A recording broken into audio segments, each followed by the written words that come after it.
안녕하세요. 저는 서울에 거주하고 있는 40대 여성입니다. 최근에 거처를 바꿀까 생각 중인데요. 이번 일은 지금까지 쌓인 일들이 물집처럼 터져나와서 그런 것 같아요. 이 상황은 제가 의도한 것이 아니라 시댁 때문에 발생한 건데 정말 이해가 안 가요. 제 남편은 뭐라 할지 세상에도 없을 것 같아요. 자기 여동생을 대단히 챙기는 사람이라 제게도 자랑스럽게 말씀하곤 했었거든요. 우리 수정이는 어릴 적부터 정말 똑똑했어요. 수정이 오빠로서 유명해져서 당신도 아시다시피 제가 너무 평범한 외모라서 너무 낯설어하는 분들이 많아요. 그러나 이렇게 자랑하는 것에 대해서는 별 생각이 없었고 신혼 초기에는 예쁘고 재빠른 신우와 그럭저럭 즐겁게 지냈다는 걸 전합니다. 근데 지나보니 단연 신호라는 자리라서 그런 게 아니라 신라는 인간 자체가 좀 성격이 이상하더라고요. 그중 한 가지 예로 우리 집에 왔을 때 이를 잊을 수가 없었어요. 이것 때문에 편견이 생겼거든요. 오빠야, 토스트기 너무 귀엽다. 나 이거 갖고 싶어. 오빠네 주방에 좋아 보이는 전자기기들이 많다. 이거 다 언제 샀대? 새언니가 결혼할 때 사온 건가? 그거네. 언니가 지어볼 때 온 거야? 워낙 주방 용품에 욕심이 많아서 비싼 것들은 많이 사왔더라고. 마음에 드나 보네. 당연하지. 이거 요즘 결혼 준비하는 신부들 사이에서 인기 많은 품목이란 말이야. 나 덜도 말고 이거 오븐 말이야. 나도 선물해주면 안 돼. 나 요리 못하는 걸 알잖아. 이걸로 이것저것 해먹고 싶어요. 이 대화리를 듣고 좀 놀랐어요.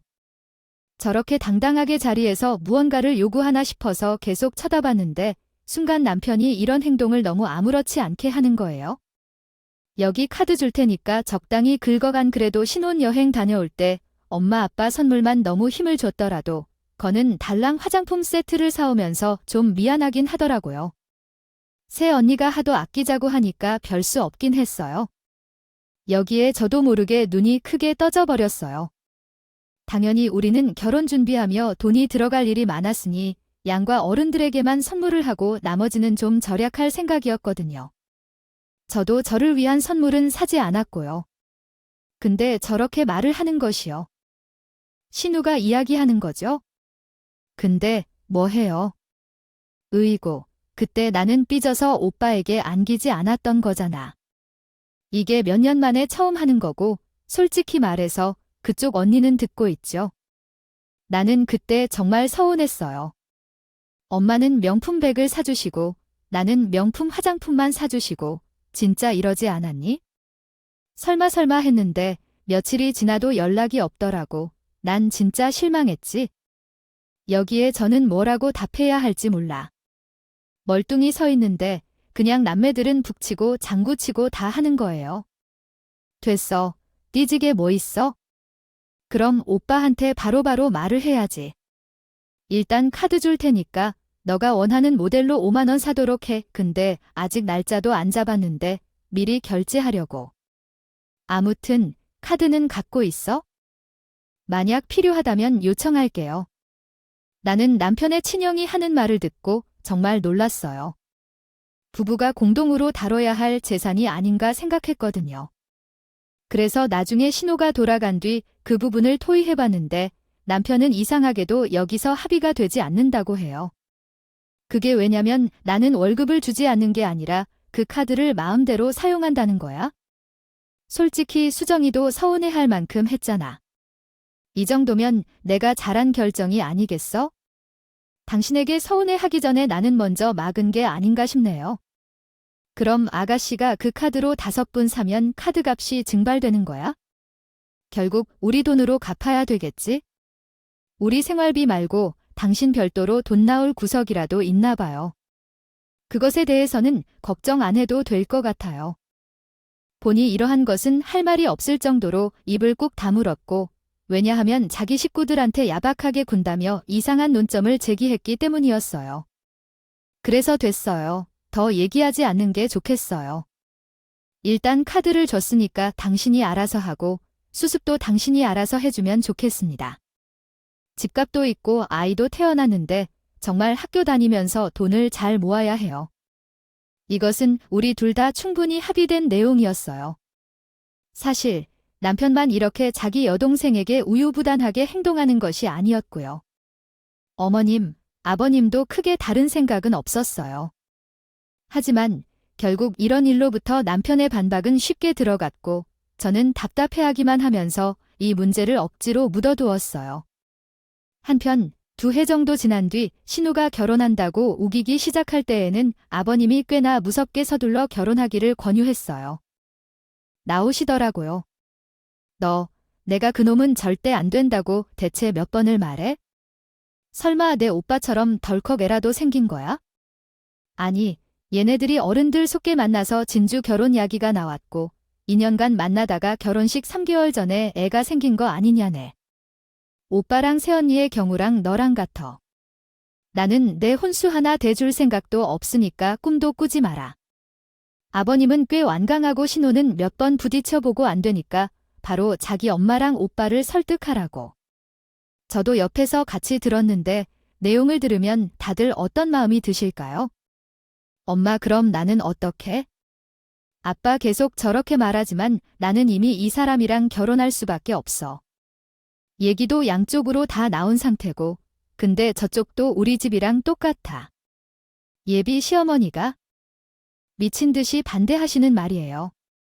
고요히 요구하는 사람에게 다 마가해 나는 진짜로 가운데에서 돌아버리겠어. 그러면서 끝내 엉엉 울어르며 울어대는데 저는 귓등으로 하나도 들어오는 내용이 없었어요. 이 사람은 지금 사업하는 것 궤도에 오른 상태고 나랑 둘이서 열심히 기반을 만들었다고 말이에요. 진짜 회사다 가자 마치느라 우리 결혼도 못했어요. 이제 숨을 쉬면서 해보려고 하는데 예비시댁에서는 그 공로를 전혀 알아주지 않고 무작정 반대만 하고 있다. 그래서 혼수를 얼마나 요구하는데 내 말대로 그 회사가 뭐 코딱지만하게 시작해서 갔고 내가 경림인 회기까지 다 해내가면서 키운 것 아니야? 그러니 초반에 그런 거 서류를 만들어가며 아취. 그랬어요. 여기서 얘기가 오니 신호가 아주 놀라운 금액을 말하더라고요. 몰라요.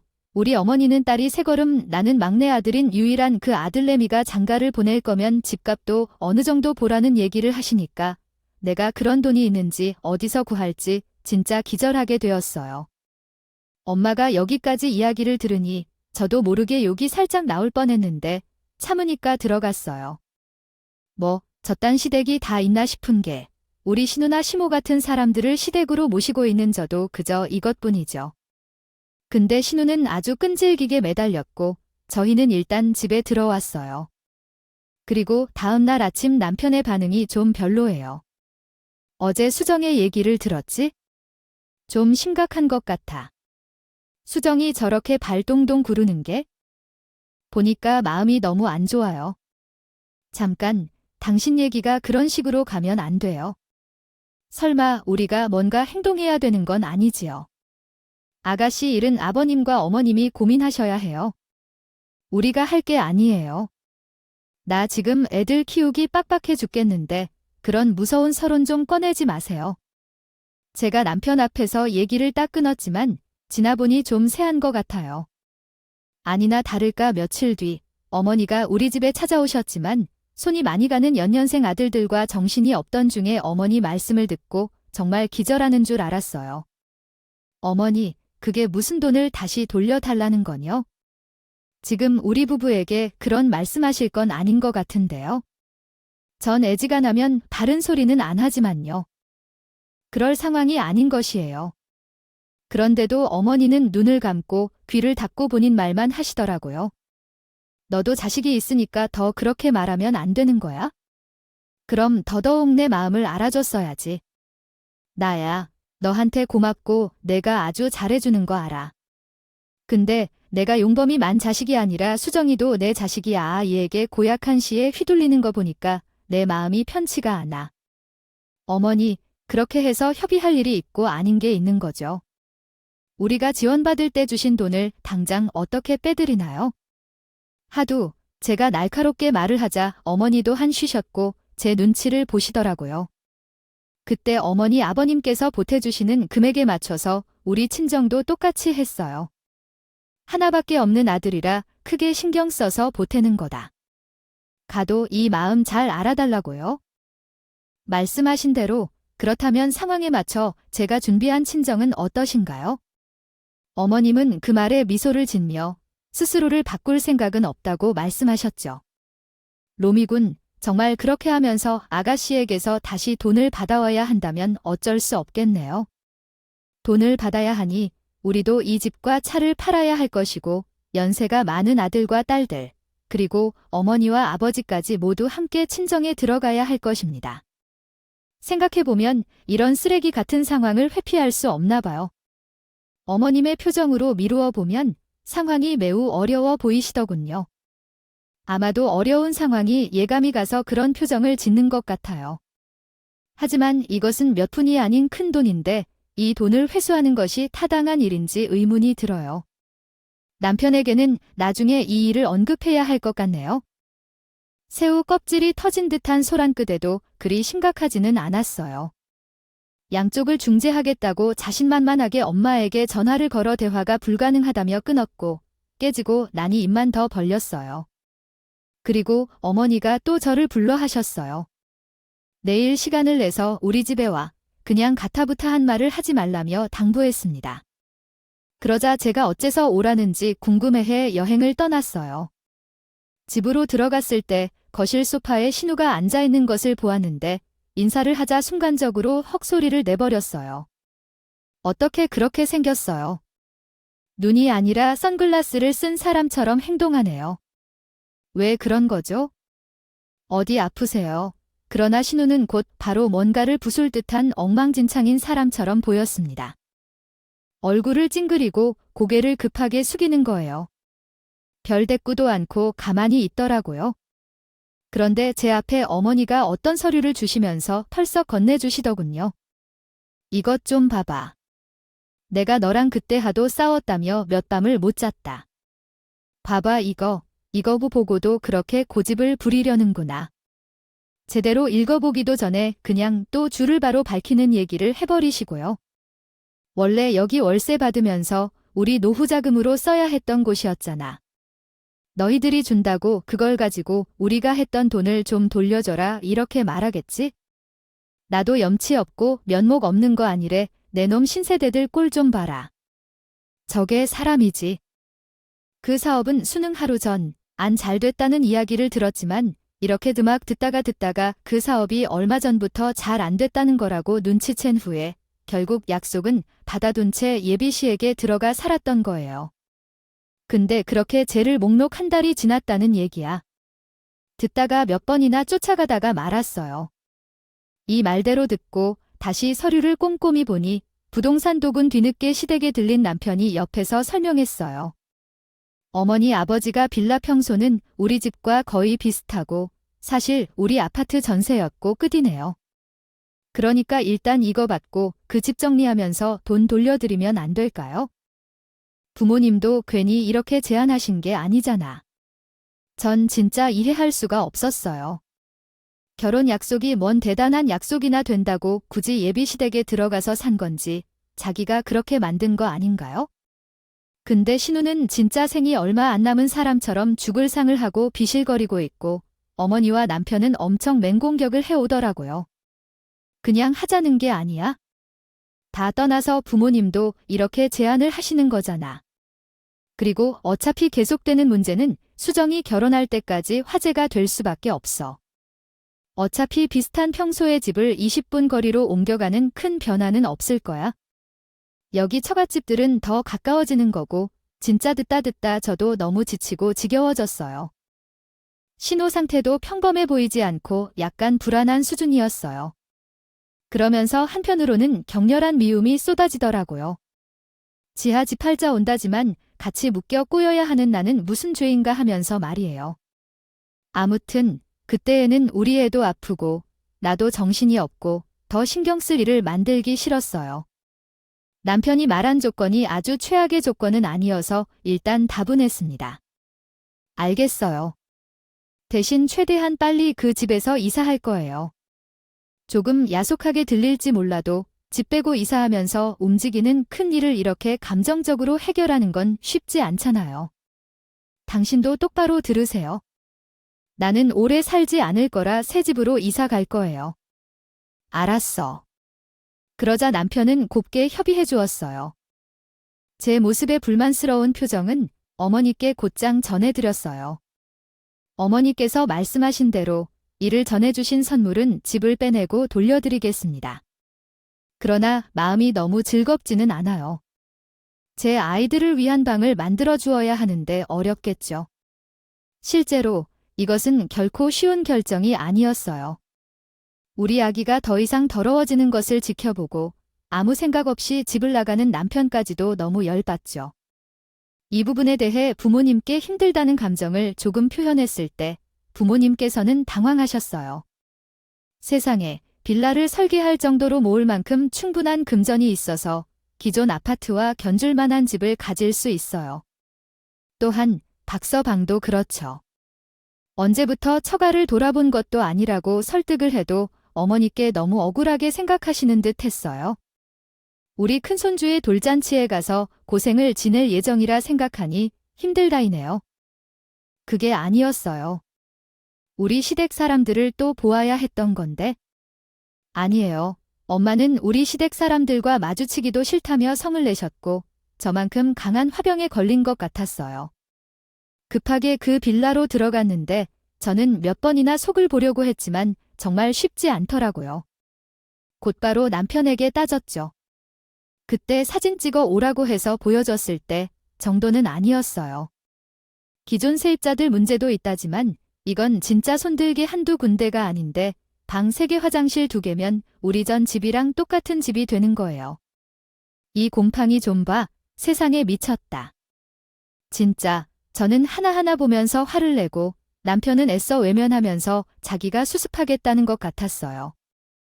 당연히 나와 비슷한 반응이었습니다. 앗, 환장하겠다. 진짜, 그 전에 너희 집은 내가 그렇게 자주 다녔는데 이곳은 거리가 가까워도 아무 일을 안 해주고 집만 주면 무슨 소용이냐. 보호를 하나도 안 해주고 그걸 해줄 거면 아까워서 그랬나 봐. 손해를 보게 생각해서지. 딸이 돈 다 줬다던데. 시부모님은 엄마가 너무 화가 나신 것 같았어요. 화를 감추지 못했습니다. 우연히 최악의 타이밍에 남동생이 등장해 후다닥 우리 아버지에게 인사를 했느니 엄마도 참 안 그러셨다면 좋았을 텐데 바로 따지시는 거라고요. 박서방, 이것 좀 봐봐. 내가 그 애에게 말 들으면 기분이 망가져 죽겠는데도 말 한마디도 안 했어. 나는 여동생을 염려해서 남의 집 소중한 딸이랑 손주들을 이렇게 힘들게 하면 되는 건가? 휴, 진짜 자네들 우리에게 잘못이 있는 거야? 나는 너무 서운해. 서운해. 잠도 안 와. 엄마가 내가 온다고 하니 제게 다음이나 무엇인가요? 역시 당황했습니다. 싸우자고 말해도 제가 싸워야 한다는 어른들의 관점이 너무 원망스러웠어요. 겨우겨우 엄마를 달래서 아빠와 함께 나가는 걸 기울었었지만 집에 돌아오니 남편이 화나 보이며 날 노려보더군요. 아직 자리나 안 주고 출입부터 했는데 장인과 장모님을 부를 때는 어떻게 해야 할지 잘 모르겠어요.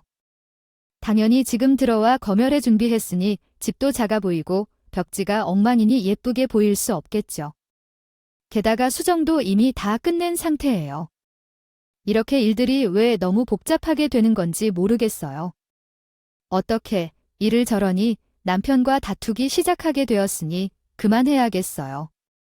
이런 식으로 화내기 전에 애들이 걱정스럽게 느껴져 죽겠어요. 그만 좀 해야겠어요. 이 정도로만 봐도 과하다고 생각되어요. 소리를 질렀던 남편은 자신도 잘못인 것을 알아서 수치스러워했던 것 같아요. 우리 엄마는 다음 날 연락해 오시면서 이렇게 말씀하셨다고 하더군요. 순간 울컥해서 눈물이 나겠다는 생각이 들었어요. 나 집에서 잠을 못 자겠더라. 진짜 보니까 더 크게 싫어와서 잠을 못 자겠어. 화병 안고 내니 병원에다 돈을 쓸 거라고 했어요. 우리 딸에게 돈을 보내줘야지. 내 계좌번호 알려줄게. 무슨 계좌야? 아이가 커서 우리 시부모님 집에서 난리 친 걸 왜 엄마 아빠가 돈에 쓰려고 하는 거지?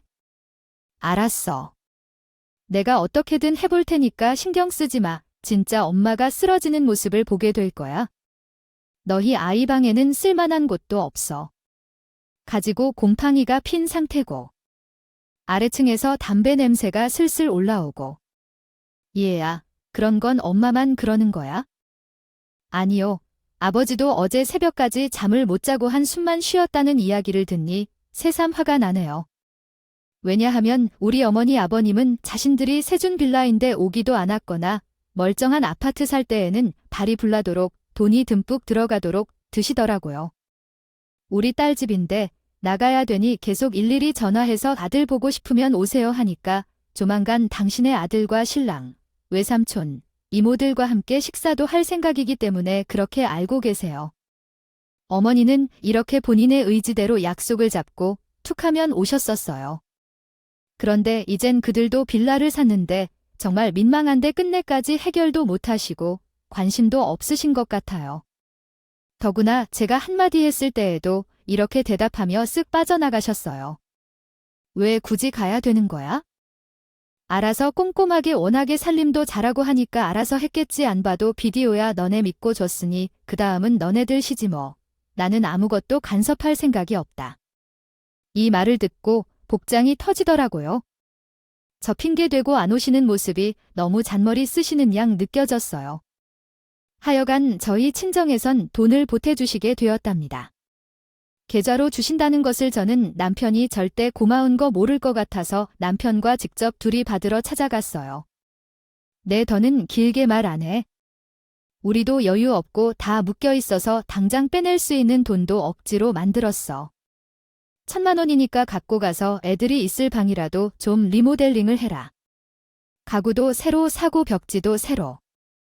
도배를 하고. 그러나 아마도 얼마 안 되는 나락에 놔도 뭔가 바뀔 수 있을 것 같아서 도움이 될 것 같아. 아니에요. 아마도 엄마는 제가 애 하나도 아닌 연년생인 두 사람을 무료로 받은 침대나 옷장을 궁색에 맞게 쓰는 걸 보고 그런 것 같아요. 남편은 쭈뼛거리며 인사를 하고 온 뒤에도 그냥 카톡으로 띡 하고 감사 메시지 한 줄만 보냈어요. 이건 엄마가 이야기해 준 거예요? 그래서 1,000만 원을 받아서 너랑 박서방 공동 계좌에 넣어놨다고. 뭐 이후로 어떻게 사용할지 내가 알아서 할 일이야. 근데 박수도 아까 나 만나러 갔을 때도 삐죽거리던데 집에 가서도 그냥 감사합니다라고 한 줄만 문자를 보내냐? 게다가 내 아빠 말고 나한테만 보냈어.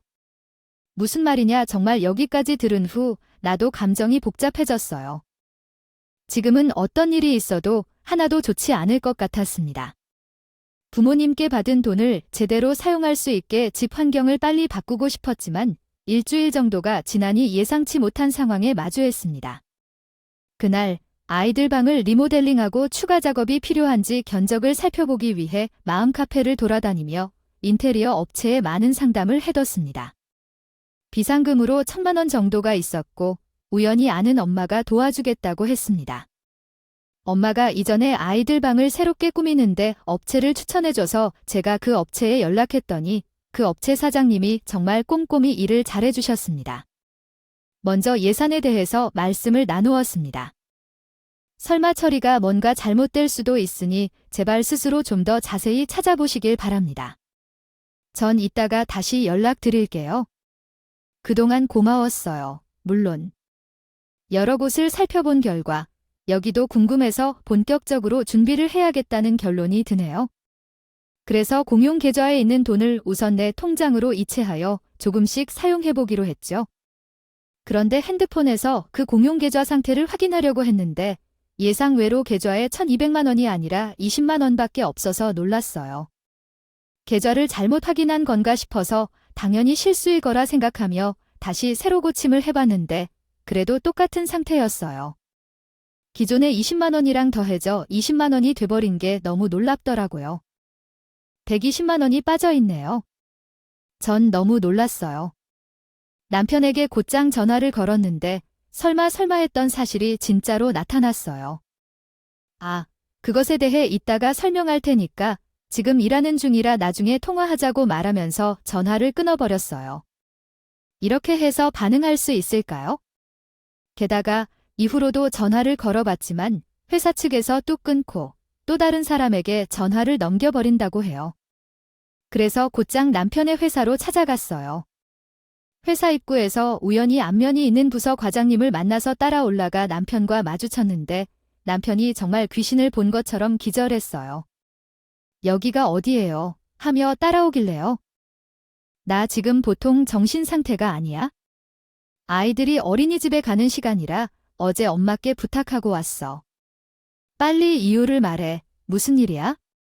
나는 소리를 질렀고 남편은 그냥 나를 끌고 나가더라. 그래서 찡그리며 담배를 피우는 거야? 진짜 다 설명했는데 왜 너는 이렇게 부재중으로 대답해? 몇 억도 아니고 몇 천만 원가량 회사로 데려오기 온 마누라가 소란을 피워. 돈을 번 회사 다니지 말라는 소리지. 말 돌리지 말고 똑바로 말해. 여기까지 왔으니까 말 안 하면 진짜 어떻게 할지 모르겠어. 빨리 돈을 풀어. 돈은 어디로 갔지? 그리고 그러자 남편은 한숨을 내쉬었는데도 다시 농담 같은 말했어. 아마 엄마가 그런 상황에서 뒷받침을 하려고 하는 걸까? 계셨으면 바로 멱살을 잡지 않았을까요? 그 수정 말이야. 산후조리비로 급히 들어가야 돼서 그래서 일단은 급한 돈이고 돈 나올 구석이 없어서 그걸로 보태준 거야? 그러면서 머리를 긁적이는데 저는 뭔가 헛거들 본 양 머리가 멍해지더군요. 당신 머리가 어떻게 된 거 아니야? 그 돈이 뭔 돈인지 몰라서 썼다고는 설마 얘기 안 하겠지. 당신도 미친 소린지 알지? 저도 제가 뭔 말을 하고 있는지 모르겠더라고요. 그런데 저에게 남편은 이렇게 대꾸합니다. 당신 수정의 사정을 알면서 그렇게 야박하게 말 좀 하지 마라.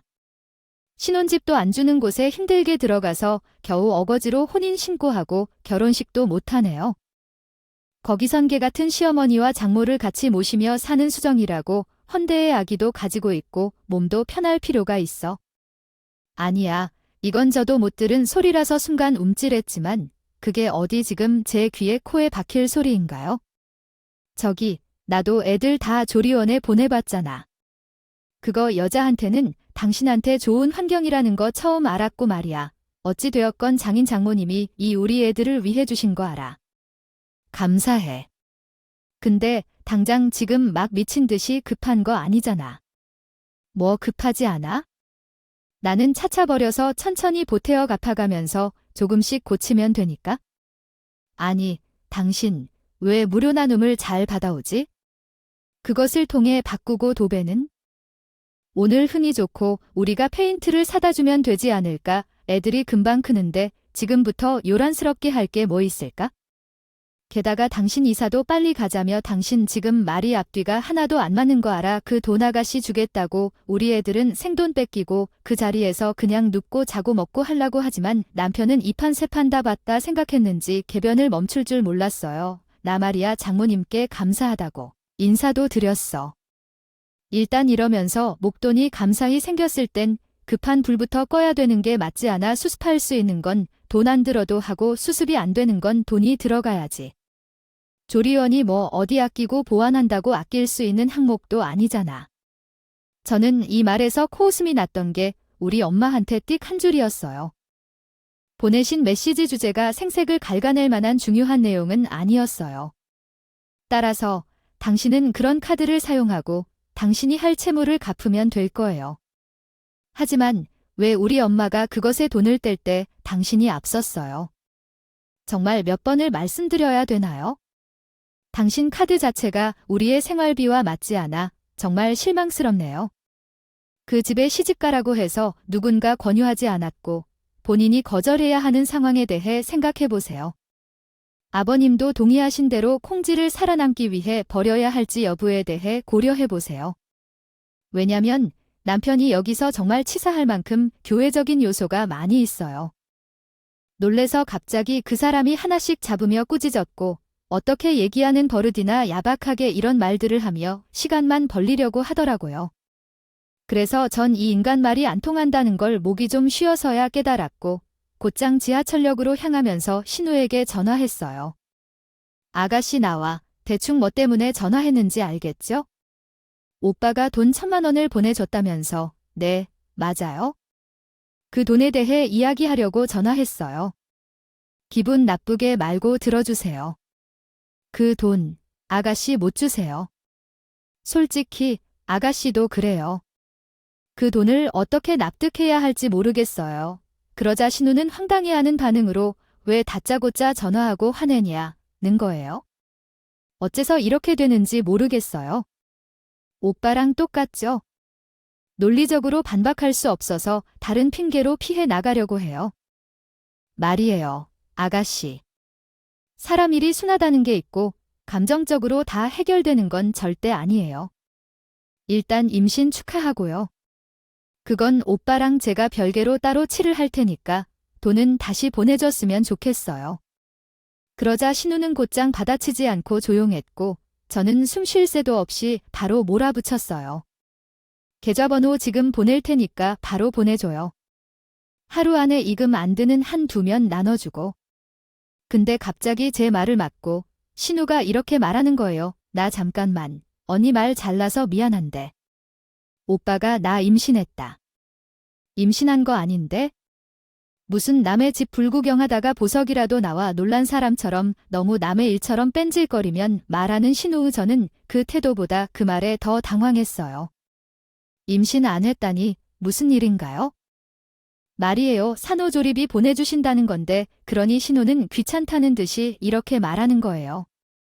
안 했다고 지금 말하고 있는 거죠? 언니는 임신하고 싶은 생각이 있는 거죠.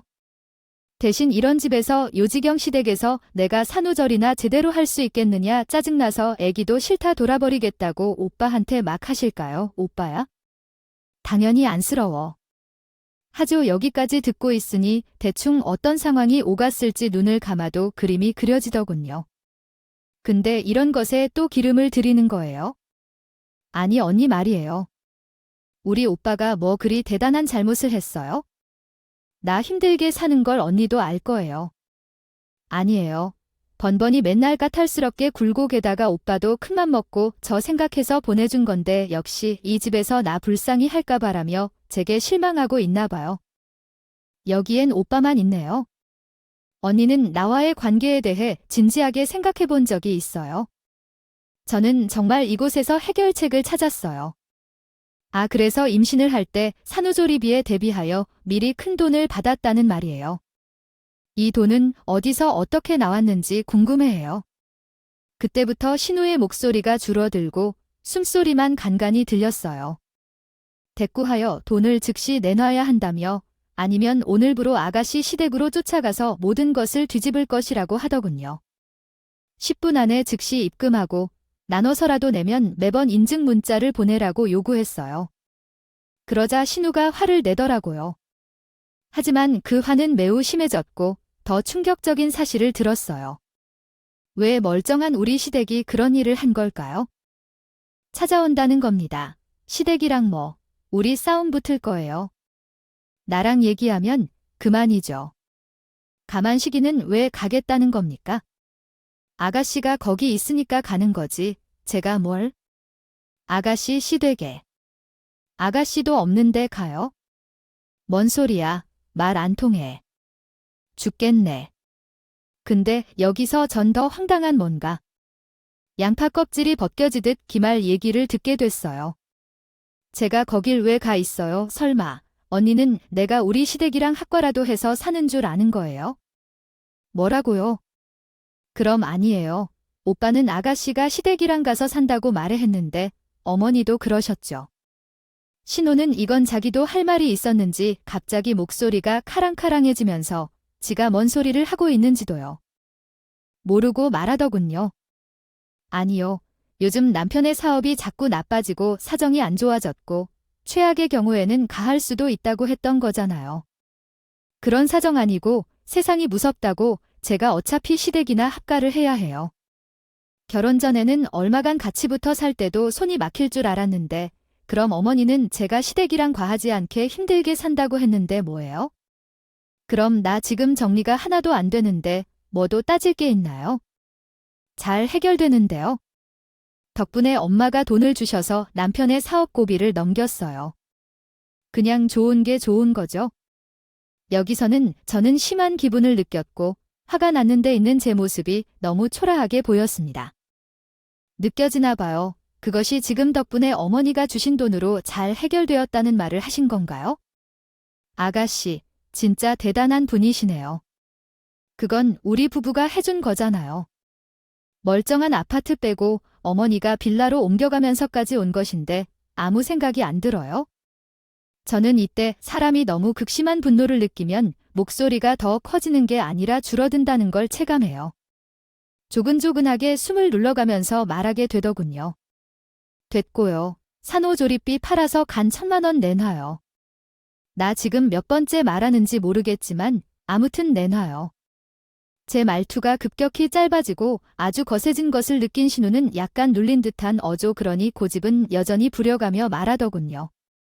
기가 막히네. 아니 그래요. 언니 기분은 알겠어요. 근데 나도 이것저것 나갈 생각을 하고 계획한 게 있는데 갑자기 그런 사정들이 생기고 날짜를 정하고 하려니 혼란스럽네요. 이럴 것 같았지만 진짜로 이런 상황이 벌어지니 보람있네요. 저도 이러한 상황에 대처하는데 익숙해져서 그런지 판도 침착하게 잘 맞춰나갔네요. 그러면 좋겠네요. 저는 아가씨 혹은 오빠와 이혼 시 해당 금액만큼 받아서 챙길 생각을 하고 있어요.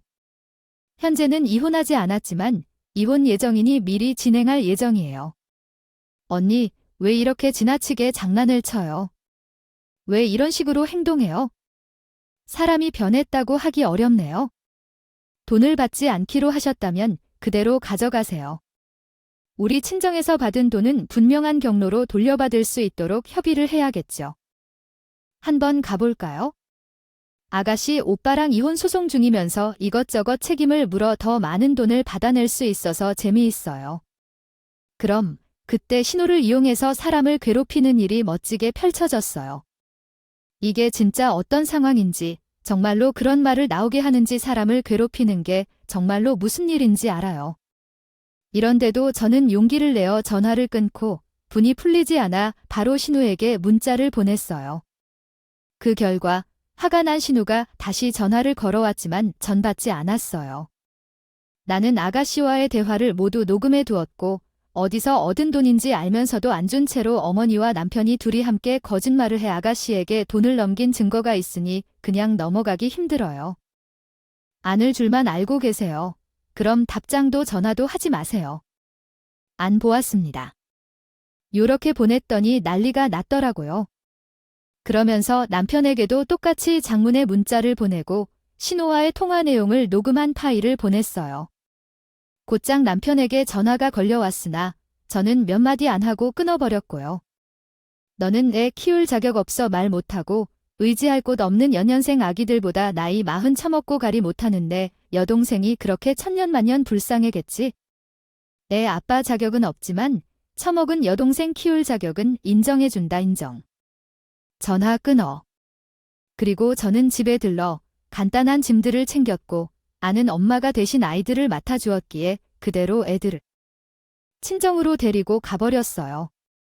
훗날 이혼 얘기는 정말 피바람이 불면서 극렬한 싸움이 되었지만 이 판 내 판이 다 되어버린 저에게 있어서 목표는 단 하나, 이혼밖에 없었답니다.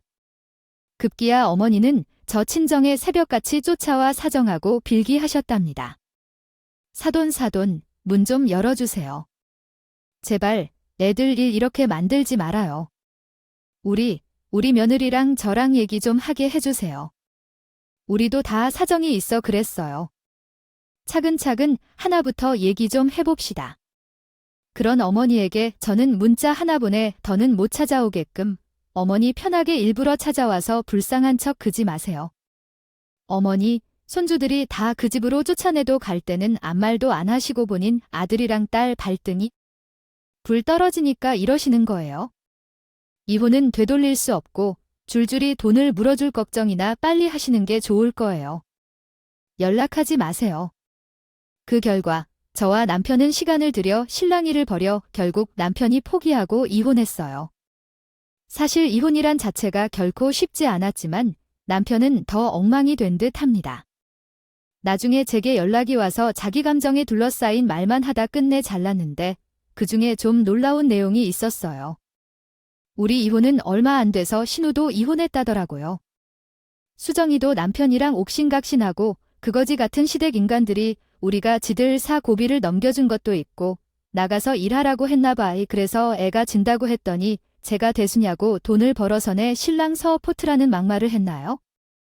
보더라고 얘도 이제 볼장 다 봤다는 생각이 들었는지 큰 싸움을 벌이고 결국 이혼했어. 들어보니 이혼도 본인이 원해서 한 것도 아니고 남편이 강력하게 원했다고 하더라고요. 하여튼 돈을 갖다 바치고 비를 맞춰가며 살더니 그러고도 해결책이 없나 봅니다. 그래서 나는 애들과 관련된 것이 아니라 당신이랑 연락할 일이 없어 양육비 주기 어려운 상황이라고 권하기로 했어. 포기한다는 인간이 왜 그렇게 구구절절 얘기를 들어나 더 얘기할 일 없으니 끊을 거야? 이렇게 저는 이혼하면서 위자료와 함께 당연히 돈도 돌려받았고 얼마 정도 더 가져갔어요. 그대로 들어와서 하셨어요. 이렇게 집은 정말 처음 봐의 내 지민은 좀 더 고생해봐야 돼. 그렇게 평생 자식도 꽁무니. 쫓아다니다가 둘 다 이혼하고 그 꼬라지가 뭐냐? 진짜네. 엄마랑 아빠가 태우시 후 얼마든지 볼 수 있으니까 너는 마음 놓고 일해. 다신 그 인간들이랑 상종하지 마. 그리하여 저는 부모님께 아이들을 맡기고 보험일을 시작했어. 남편이랑 있을 때는 참 꿈도 못 꾸던 일이었거든요. 여자는 집에서 살림만 하면 된다는 자였고 그런 주제에 자기 여동생한테 유학비용도 대주던 인간이었어. 쓰다 보니 다시였지만 이미 지난 일이니 잊어야지요. 저희 어머니는 자식들 둘 다 낙동강 오리알 되어 시댁으로 하나 둘 기어 들어왔다며 살만 안 난다는 문자를 보내셨군요. 끔하게 차단해 버렸어요. 앞으로 남은 인생은 아들들과 우리 친정 부모님만 함께 하겠습니다. 생각하며 열심히 노력하겠습니다. 제 이야기를 들어주셔서 감사합니다. 오늘도 저희 채널에 찾아와 주셔서 감사드립니다. 더 좋은 이야기로 보답하겠습니다.